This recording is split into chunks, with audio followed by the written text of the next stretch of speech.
नमस्ते दोस्तों, GP online classes में आप सभी का एक बार पुनः स्वागत है। जीपी ऑनलाइन क्लासेस पिछले 5 सालों से केवल लिमिटेड डिपार्टमेंटल कॉम्पिटिटिव एग्जाम के लिए काम करता है और अब बारी 2025 के limited departmental competitive exam postal assistant sorting assistant की है। अब बारी आप सभी के प्रमोशन की है। एग्जाम नजदीक आ चुका है। सिलेबस के हिसाब से 90% चीजें हमने खत्म कर दी हैं। चलिए, बिहार सर्किट का पेपर लेकर आए हैं। पहला क्वेश्चन पूछा था, which country is not member Asia Pacific Postal union. Asia Pacific Postal Union के बारे में बात करूं तो इंग्लिश वर्जन का जो हमारा रूलिंग बताता है वो बताता है कि इसकी स्थापना 1961 में हुई थी। इसका हेडक्वार्टर बैंकॉक थाईलैंड में है और इसके टोटल मेंबर कंट्री 32 हैं। देखिए, डाक का आदान प्रदान करने के लिए कुछ यूनियन बनाए गए, जिसमें यूपीयू, जिसमें आपका अप्पू, और इसके अलावा कुछ यूनियन जो है अरब पोस्टल के भी बनाए गए। मैंने आपको बताया था 192 देशों को आप याद नहीं कर सकते हो, लेकिन 32 देशों को आपको याद करना पड़ेगा। तो इसका जो करेक्ट जवाब हो जाएगा वो हो जाएगा आपका ए। ध्यान रखिएगा, ताइवान जो है इसका सदस्य नहीं है। पाकिस्तान, भूटान और बांग्लादेश जो है इसके मेंबर कंट्री हैं। अप्पू के बारे में एक और बात करूं तो अप्पू जो है वो भारत इसका मेंबर बना था 1973 में, और बैंकॉक थाईलैंड में वर्तमान में इसका हेडक्वार्टर है। 2002 से पहले इसका हेडक्वार्टर मनीला में हुआ करता था। अगला क्वेश्चन 2 नंबर का है फ्रेंड्स, और यहां पर आपसे पूछा था किस वस्तु की किस श्रेणी में पूर्ण मूल्य के लिए कोई अनिवार्य बीमा नहीं है। मैंने आपको कई बार इसके बारे में बताया हुआ है कि फ्रेंड्स कुछ आइटम रहेंगे जिनका बीमा जो है वो कंपलसरी होगा। In which category of foreign article there is no compulsory insurance for full value. Coin का इंश्योरेंस करना पड़ेगा, इसका भी करना पड़ेगा, बुलियन का, प्लेटिनम का भी करना पड़ेगा। जो लेदर प्रोडक्ट होते हैं इसको बिना बीमा मूल्य के भेजा जा सकता है।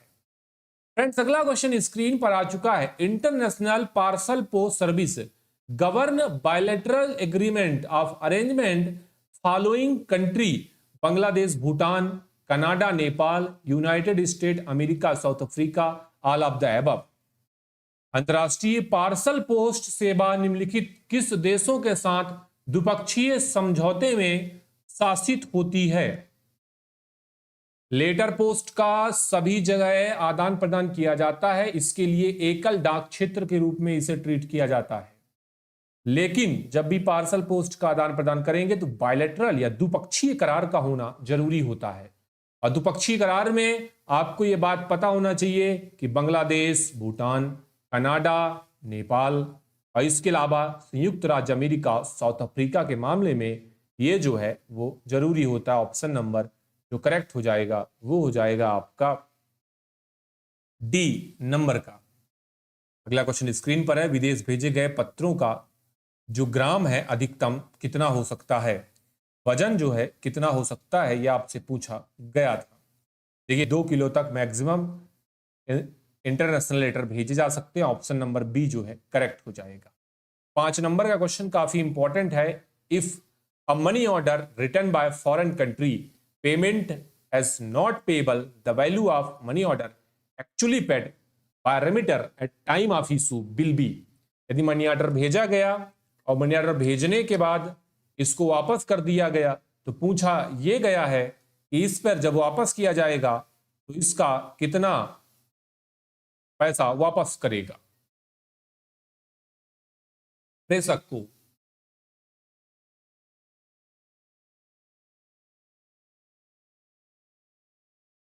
अगला क्वेश्चन स्क्रीन पर आ चुका है फ्रेंड्स। 20% शुल्क काटने के बाद वापस कर दिया जाएगा। कमीशन के बाद इस शुल्क को वापस किया जाएगा। बिना किसी कटौती के शुल्क दिया जाएगा, या फिर टीडीएस काटने के बाद इस शुल्क को दिया जाएगा। कौन सा करेक्ट हो जाएगा। ऑप्शन बी करेक्ट हो जाएगा। जिन्होंने बी दिया है, जिन्होंने ऑप्शन बी दिया, refunded without the commission charge, commission के बिना हम उसे वापस कर देंगे। अगला क्वेश्चन स्क्रीन पर आ चुका है। पार्सल के लिए हवाई सरचार्ज की गणना कितनी की जाती है दोस्त? दोस्त अगला क्वेश्चन स्क्रीन पर आ चुका है। सरल सा क्वेश्चन है, इंपॉर्टेंट क्वेश्चन है। बिहार सर्किल में पिछले साल सारे क्वेश्चन इंपॉर्टेंट पूछे गए थे। कितना? 50 ग्राम के लिए 2 रुपया, 50 ग्राम के लिए, अगले 50 ग्राम के लिए 1 रुपया। बिल्कुल। जो एयरमेल चार्ज होता है, हवाई चार्ज, कितना लिया जाता है? पहले 50 ग्राम में 2 रुपया, अगले 50 ग्राम या उसके भाग में 1 रुपया लिया जाता है, अगले प्रत्येक 50 ग्राम। फॉरेन पोस्टल मैनुअल में एओ का मतलब क्या होता है? 2 कैटेगरी है, एलसी मतलब लेटर एंड कार्ड, और आपसे पूछा है एओ का मतलब, तो आपको एओ का मतलब बताना है। एओ का मतलब क्या होगा, यह आपसे पूछा गया है फ्रेंड्स। एओ का मतलब क्या होगा? Account with foreign country, audit office, administrative office of foreign country, account officer. कौन सा उत्तर ही आपको करेक्ट लग रहा है? कौन सा उत्तर आपको करेक्ट लग रहा है? कोई भी उत्तर करेक्ट नहीं लग रहा है। Question will be deleted. हमने आपको बताया था ऑथर ऑब्जेक्ट या अदर ऑब्जेक्ट भी इसे बोलते हैं।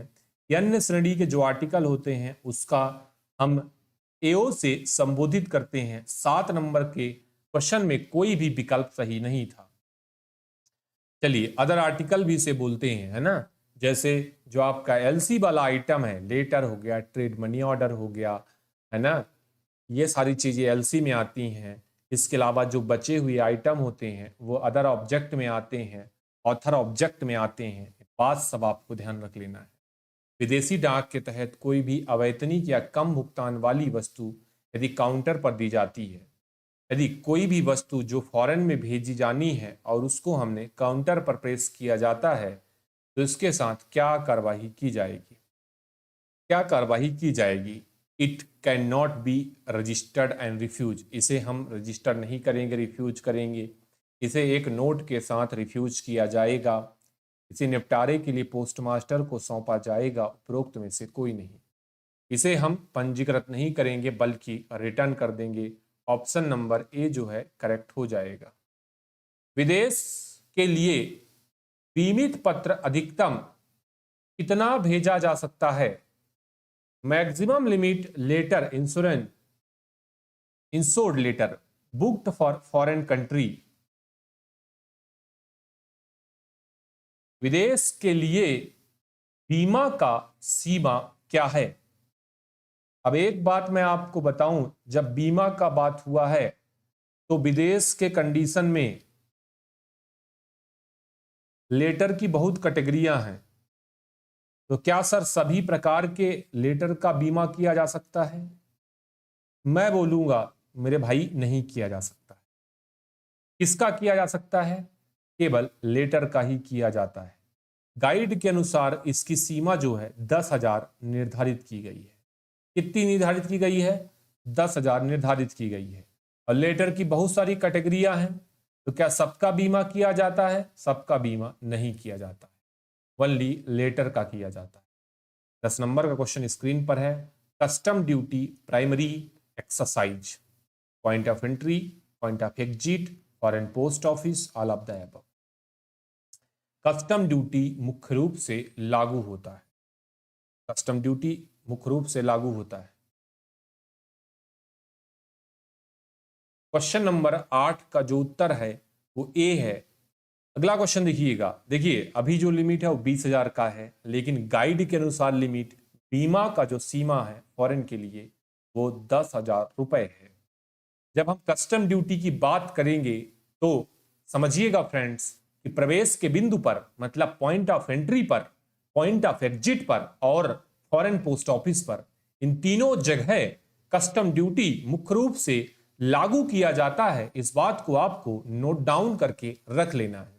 तो custom duty point of entry, point of exit और एफपीओ में लागू किया जाता है। अगला क्वेश्चन स्क्रीन पर है friends. Complain containing foreign money order must be made within a period of 3 months from date of issue, 6 months from date of issue, 1 year from date of issue, 2 year from date of issue. यदि आप money order से संबंधित complain कर रहे हैं तो आपको कब से करना है कि जिस दिन से मनी ऑर्डर जारी किया गया है, भाई डेट ऑफ इशू से 1 साल के अंदर किसी विदेश मनी ऑर्डर का शिकायत आप दर्ज करवा सकते हैं। इतना इंपॉर्टेंट क्वेश्चन है। तो सर पत्र और पार्सल का कंप्लेन कब करवाएंगे? तो पत्र और पार्सल का कंप्लेन आप करवाओगे फॉलोइंग डेट ऑफ इशू, कि जिस दिन आपका इशू हुआ है उसके अगले दिन से आपको पत्र या पार्सल का कंप्लेन 1 साल के भीतर ही करवाना पड़ता है। लेकिन जिस दिन आपने बुक किया है उसके अगले दिन से आप पत्र और पार्सल का करवाओगे और मनी ऑर्डर का जो कंप्लेन रहेगा वो डेट ऑफ इशू से रहेगा।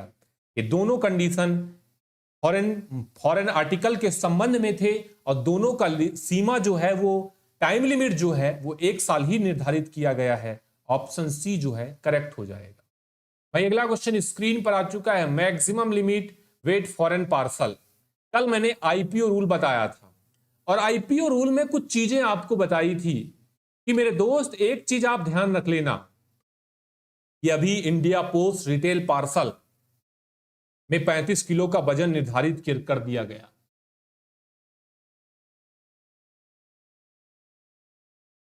ठीक है, क्या बताया मैंने बताया कि इंडिया पोस्ट रिटेल पार्सल का सीमा 35 किलो। सर ये बताइए क्या फॉरेन का भी सीमा 35 किलो किया है? नहीं किया गया है। फॉरेन का जो लिमिट है वो 20 किलो ही निर्धारित किया गया है और फॉरेन के पार्सल में रजिस्ट्री का कोई कैटेगरी उपलब्ध नहीं है। इस बात को नोट डाउन करके रखिएगा। हमने 2 देशों का नाम पढ़ा था और 2 देशों को छोड़कर जो पड़ोसी देश हैं उसके अलावा विदेश डाक में रजिस्ट्री पार्सल का कोई भी कैटेगरी उपलब्ध नहीं है मेरे दोस्त। अगला क्वेश्चन स्क्रीन पर आ चुका है। India join AOPU in the year, Asian Pacific Postal Union के बारे में चर्चा किया और भारत इसका मेंबर 1973 में बना था।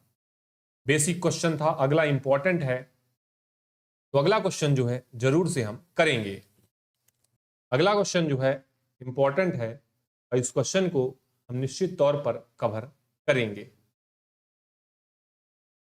अगला पूछा, विभागीय कर्मचारी के माध्यम से नगद परिवहन की सीमा क्या है? विभागीय कर्मचारी के माध्यम से नगद परिवहन की सीमा क्या है?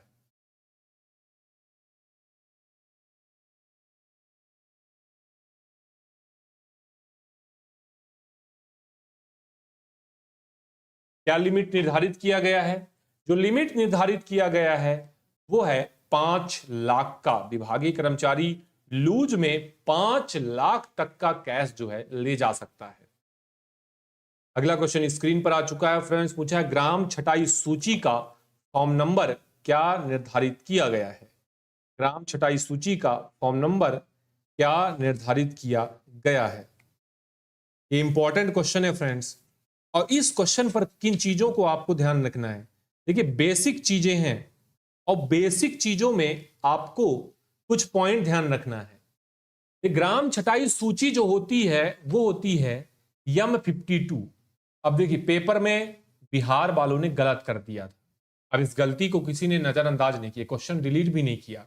ये क्वेश्चन डिलीट होना चाहिए था क्योंकि जो आपका ग्राम छटाई सूची होता है ना, इसीलिए कई बार ये हो जाता है कि ये माइनर एरर होते हैं जो कि आयोग भी कर देता है। जो सर्किल पे बैठा एक लेवल JTS STS लेवल का अधिकारी है इस प्रकार की गलतियां कर देता है। हो सकता है आपको ये बात समझ में आ जाए, हो सकता है इसको आप ह्यूमन एरर ले लें।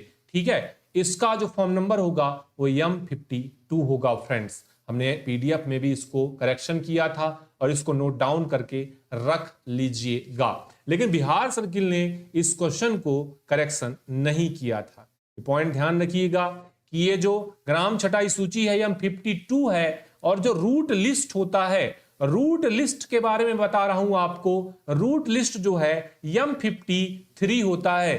दोनों चीजों को आपको ध्यान रख लेना है, दोनों ही चीजें काफी महत्वपूर्ण है। यदि आपसे ग्राम विवरणी पूछेगा, वार्षिक ग्राम विवरणी का फॉर्म नंबर पूछेगा, तो आपको MS 88 बताना है। तीनों ही चीजें काफी इंपॉर्टेंट थी और तीनों ही परीक्षा में पूछी जा चुकी हैं। अगला क्वेश्चन स्क्रीन पर है, T code printing invoice slip supply postage other stamp from treasury of post office. कोषागार से अन्य डाकघर या अन्य स्टाम्प की आपूर्ति के लिए क्या टी कोड उपयोग किया जाता है?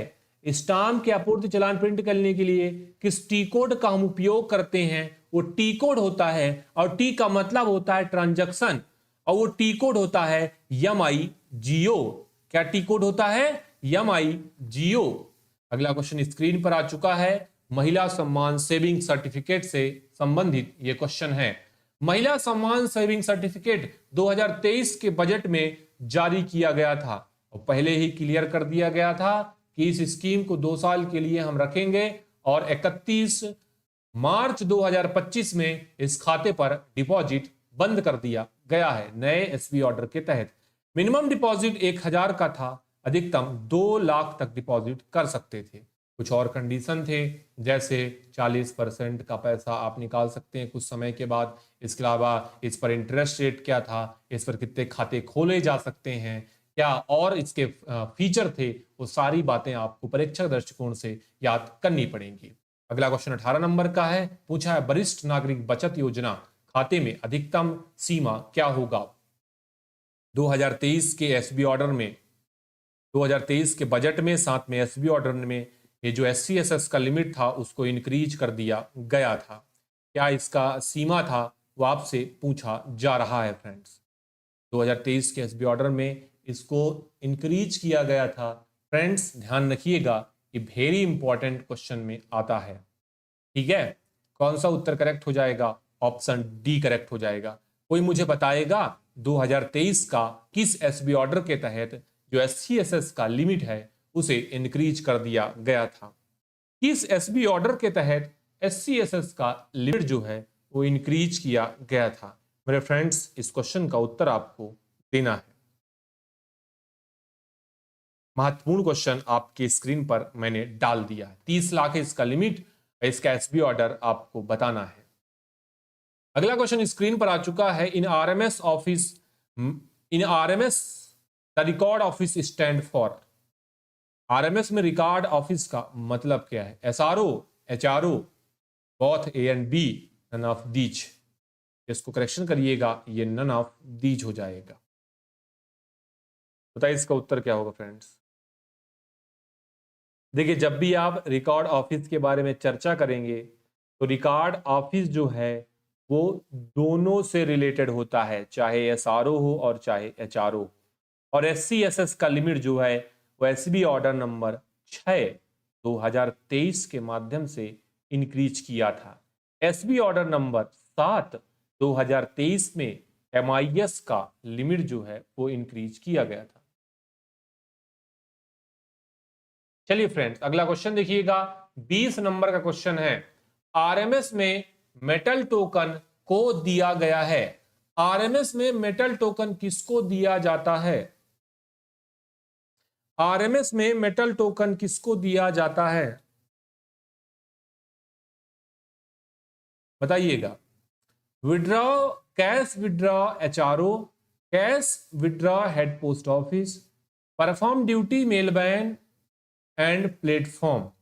जो कर्मचारी मेलबैन में प्लेटफॉर्म पर ड्यूटी करते हैं उनको मेटल टोकन दिया जाता है, और केवल चयनित कर्मचारियों को ही दिया जाता है। अगला क्वेश्चन स्क्रीन पर है, प्रसादम सेवा किससे संबंधित है? हॉली ब्लेसिंग। इसका रेट भी जाके याद कर लेना, हो सकता है पूछ ले। काफी डीपली टॉपिक का ये क्वेश्चन हो गया, क्योंकि आज तक नहीं आया था, अब आ गया है। तो आपको क्या करना है? आपको याद करना है। आपको हर एक वो चीज याद करना है मेरे दोस्त जो आज तक नहीं पूछा गया है और अब पूछा जा सकता है। ठीक है, चलिए अगला देखिएगा, मंदिरों के प्रसाद से रिलेटेड है। देखिए, भारत में जितने भी प्रसिद्ध मंदिर हैं सभी का प्रसाद जो है आप घर बैठे इंडिया पोस्ट के माध्यम से मंगा सकते हैं, है ना। अगला क्वेश्चन स्क्रीन पर है। 18 वर्ष की आयु वाले व्यक्ति के लिए मैंडेटरी अपडेशन में कितना चार्ज लगेगा? बताइए, बायोमेट्रिक अपडेट के लिए, अनिवार्य बायोमेट्रिक अपडेट के लिए क्या चार्ज है? 18 वर्ष का वो व्यक्ति है, 18 वर्ष का व्यक्ति है, कितना चार्ज लगेगा आपसे ये पूछा जा रहा है। कितना चार्ज लगेगा? इंपॉर्टेंट है कि जब भी वो लिमिट क्रॉस कर लेता है 15 से 17 के बीच में यदि होता है तो 0 रुपए में हम इसको कंप्लीट कर देते हैं। यदि वो 18 वर्ष का होता है तो 100 रुपए का चार्ज जीएसटी सहित कैलकुलेट किया जाता है। दोस्त अगला क्वेश्चन स्क्रीन पर है आपके।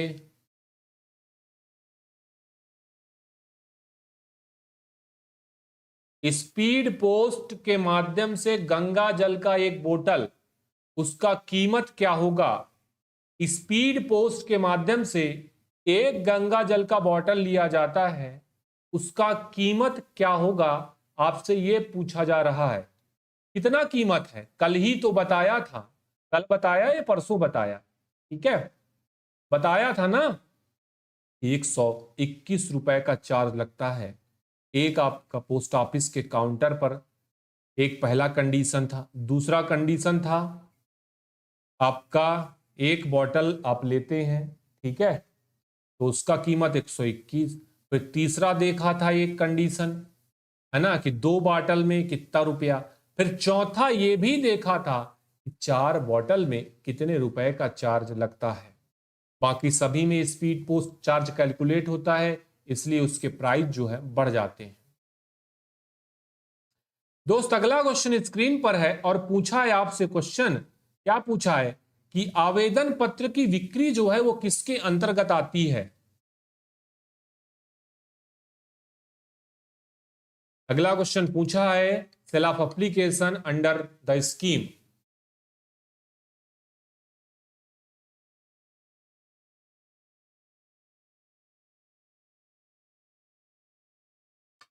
और ये जो है जैसे इस किसी भी संस्थान के फीस को पेड करना, कई प्रकार के थर्ड पार्टी के बिल को पेड करना, कई संस्थान के आवेदन पत्रों की बिक्री करना, विदेश मंत्रालय के साथ पीओ पीएसके सर्विस देना, ठीक है, इसके अलावा रेलवे के साथ मिलके पैसेंजर रिजर्वेशन सिस्टम का सर्विस देना, ये सब चीजें रिटेल पोस्ट के अंतर्गत आती हैं। थर्ड पार्टी के साथ जब हमने टाई अप किया तो रिटेल पोस्ट कहलाता है। दीनदयाल स्पर्श योजना किससे संबंधित है? दीनदयाल स्पर्श योजना, स्पर्श का फुल फॉर्म भी आपको याद रखना है। और ये किससे संबंधित है? ये संबंधित है फिलाटेली से। चलिए फ्रेंड्स, अगला क्वेश्चन स्क्रीन पर आ चुका है। आगे बताइएगा, राष्ट्रीय पेंशन एनपीएस खोलने के लिए इसकी आयु सीमा क्या है? इसकी आयु सीमा क्या है बताइएगा।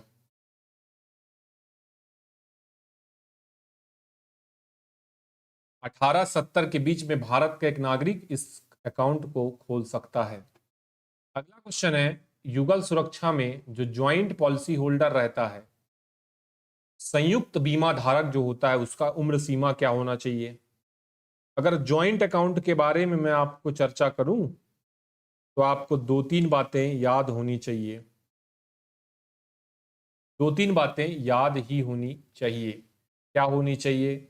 कि जो बीमा धारक होते हैं उनकी उम्र जो है वो 21 से 45 के बीच में होना चाहिए। ये बात आपको याद है? बिल्कुल याद है सर, आपने पढ़ाया था, है ना। बेसिक क्वेश्चन हमको तो याद रहेगा ही, है ना। तो 21 से 45 के बीच। मिनिमम जो टर्म है वो 5 साल का है, मैक्सिमम 20 साल का टर्म है। ये 5 का तो लेना ही पड़ेगा।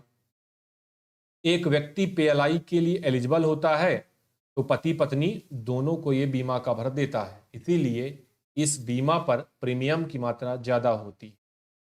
डीएनके खोले गए हैं, डाकघर निर्यात केंद्र खोले गए हैं।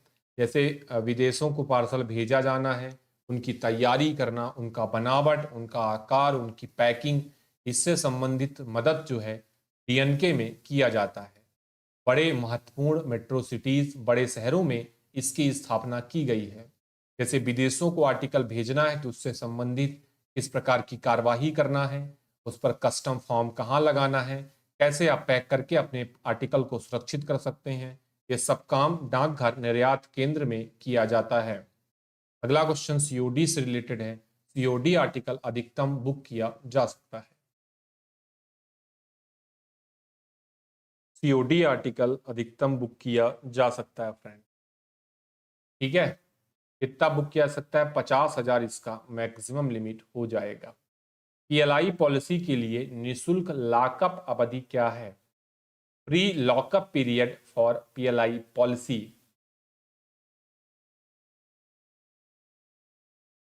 पंद्रह दिन जो है पीएलआई पॉलिसी के लिए लॉकअप पीरियड है, इस बात को ध्यान रख लीजिएगा।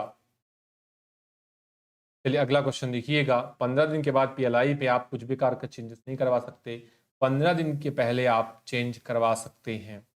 ठीक है, जैसे आपने पॉलिसी लिया हुआ है उससे रिलेटेड यदि आपको रिटर्न करना है तो ये चीज़ 15 दिन के भीतर करवा सकते हैं। नन्था ऐप का उपयोग किया जा रहा है। नन्था ऐप का उपयोग किया जा रहा है। बिल्कुल, लॉकअप का मतलब वही है कि भाई पॉलिसी जो है आप रिफ्यूज कर सकते हैं। नन्था ऐप का उपयोग post box, letter box, delivery of big parcel, booking of parcel, which one is corrected? 31 का उत्तर हो जाएगा। लेटर बॉक्स क्लियर करने के लिए नन्था का उपयोग किया जाता है। अगला क्वेश्चन पूछा था मेरे दोस्त, पीएलआई और पीएलआई प्रीमियम जमा करने के लिए किस एप्लीकेशन का उपयोग करते हैं? 32 का हो जाएगा आपका ऑप्शन नंबर डी करेक्ट हो जाएगा, मैकमिस। भाई अगला क्वेश्चन है, पीएमएसबीवाई का विस्तार करें। पीएमएसबीवाई की बात करूं तो इसकी शुरुआत 2015 में हुई थी। इस पर कोई भी जो भारत का नागरिक है वो 18 से 70 के बीच में है, पार्टिसिपेट कर सकता है। याद करिएगा कि इस पर इसका फुल फॉर्म होता है प्रधानमंत्री सुरक्षा बीमा योजना। इसका प्रीमियम 20 रुपए होता है। बेसिक क्वेश्चन मैंने आपको बता दिया है। अगला क्वेश्चन स्क्रीन पर आ चुका है। पूछा है आपसे, आईपीवीएस का उपयोग निम्नलिखित के लिए किया जाता है। IPVS, bag opening, bag closing, article tracking, all of the above. All of the above. देखिए फ्रेंड्स, बैग खोलना, बंद करना, article tracking, option D correct हो जाएगा।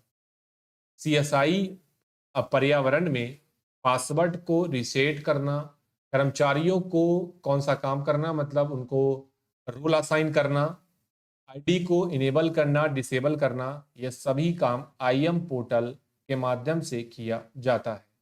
ठीक है, आगे जब आप पोस्टल असिस्टेंट बन जाएंगे तो आपको ये सारे फॉर्मेलिटीज जो है वो करने पड़ेंगे। अगला क्वेश्चन स्क्रीन पर आ चुका है फ्रेंड्स। अगला क्वेश्चन स्क्रीन पर आ चुका है फ्रेंड्स। आईटी आधुनिकीकरण 2.0 बीपीएम को हार्डवेयर की आपूर्ति किसके द्वारा की गई है? बताइएगा कौन किया है? मैंने आपको आईपीवी के ट्रैक बताए थे, एक ट्रैक बताया था आईपीपीवी का, आपको भूल गया तो मैंने आपको ऐसे बताया था, ये ट्रैक बताए थे 1 2 3। आप जाके फिर से रिवाइज करिएगा कि मैंने आपको बताया था कि रूरल हार्डवेयर के लिए जो जिम्मेदारी सुनिश्चित की है वो जिम्मेदारी सुनिश्चित की है आईपीपीबी ने, इंडिया पोस्ट पेमेंट बैंक ने, और सारे डिवाइसेस को लेके रिप्लेस कर दिया मोबाइल के हैंडफोन से। आईटी आधुनिकीकरण 2.0 कैबिनेट द्वारा मंजूरी दी गई 19 जून 2022 5,785 करोड़ की इस परियोजना में। और अभी तो डेट भी आ गया है, आपने डेट देखा है कि कुछ डेट फिक्स कर दिए गए हैं कि आने वाले कुछ महीनों में पायलट प्रोजेक्ट कहाँ पे कौन सा इम्प्लीमेंट किया जाएगा। ठीक है, तो ये बहुत तेजी से चल रहा है और 2.0 आ रहा है, चीज़ें बदलेंगी और धीरे धीरे ये सब चीज़ें चलती रहेंगी, आप भी चलते रहोगे, मैं भी ऐसे चलता रहूँगा, डिपार्टमेंट भी ऐसे चलता रहेगा, प्रोजेक्ट टेरो आएगा, 1.0 आएगा, 2.0 आएगा, आपकी नौकरी चली जाएगी, आपका पूरा 60 साल बीत जाएगा, प्रोसेस चलता रहेगा। इस बीच में आपको एक चीज़ ढूंढनी है, वो चीज़ है खुशी, अपने और अपने परिवार के लिए। तो वो चीज़ आपको कहीं ना कहीं लाइफ में सबसे ज़्यादा सक्सेसफुल बनाएगी। इसका उत्तर क्या करेक्ट होगा? ऑप्शन बी करेक्ट होगा। 19 जनवरी 2022 को इसकी शुरुआत हुई थी। 5,785 करोड़ की ये परियोजना थी। एसडीएमएस का फुल फॉर्म क्या होगा? आईटी 2.0 अभी धीरे धीरे जो है कुछ महीनों में हर जगह इंप्लीमेंट होगा, तो बहुत बहुत सारी चीजों में बदलाव आपको देखने को मिलेगा। ये पॉइंट आपको ध्यान रख लेना है, ठीक है।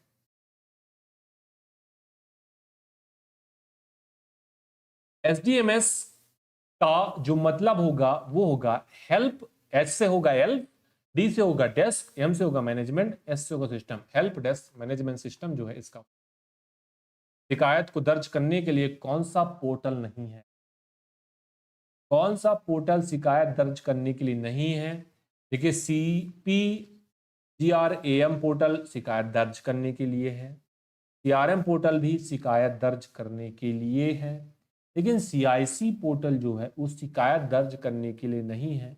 ऑप्शन सी जो है करेक्ट हो जाएगा, ठीक है भाई। CRM से तो शिकायत आपको दर्ज करने का ऑप्शन देता है, और कई बार आप अभी देखते भी हो कि शिकायत जो वहां पर साथ सीधे इंप्लीमेंट हो रहे हैं, और यदि उस पर कार्रवाई नहीं हो रही तो कितनी तेजी से चार्जशीट जो है डिलीवर किया जा रहा है। क्विक मैट्रिक्स इसके लिए बनाया गया है। क्विक मैट्रिक्स PLI जमा करना, IPP अकाउंट खोलना, स्पीड पोस्ट का घर बैठे बुकिंग करना, या फिर शिकायत को दर्ज करना। शिकायत दर्ज करने के लिए एक पोर्टल है क्विक मैट्रिक्स, और इसको शिकायत दर्ज करने के लिए ही बनाया गया है। यह भी इंपॉर्टेंट और नया क्वेश्चन था। अगला क्वेश्चन स्क्रीन पर आ चुका है। निम्नलिखित में से कौन सा प्रथम श्रेणी का डाक के अंतर्गत आता है? Which one is first class mail?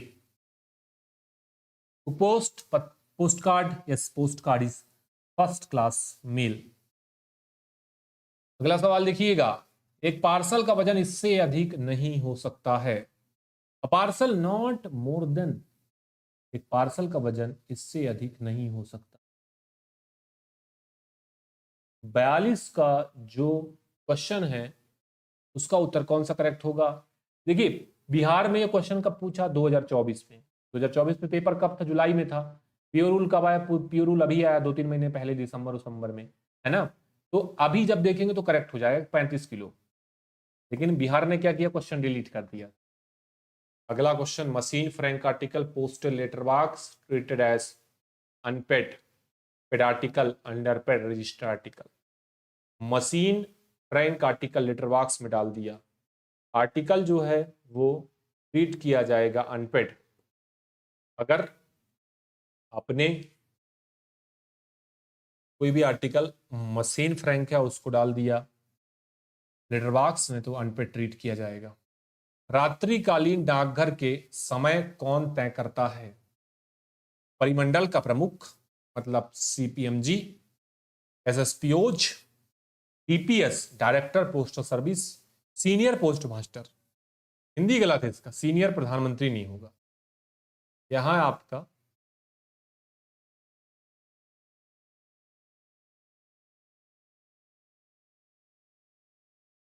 Senior post master नहीं होगा। जो ऑप्शन होगा वो होगा head of circle.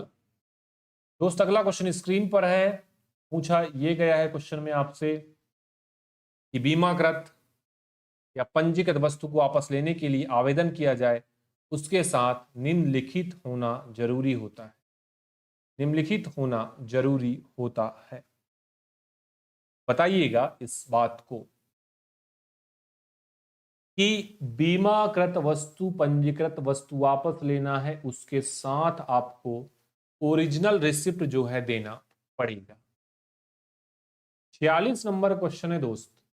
XYZ 123 JB street Lucknow को संबोधित पंजीकृत पत्र यहां वितरित किया जाएगा।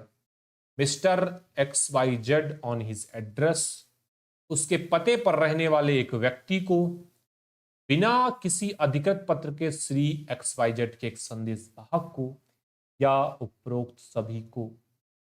पंजीकृत आर्टिकल सुनिएगा, रूल जो हमारा POG1 का बताता है, रूल कौन सा है?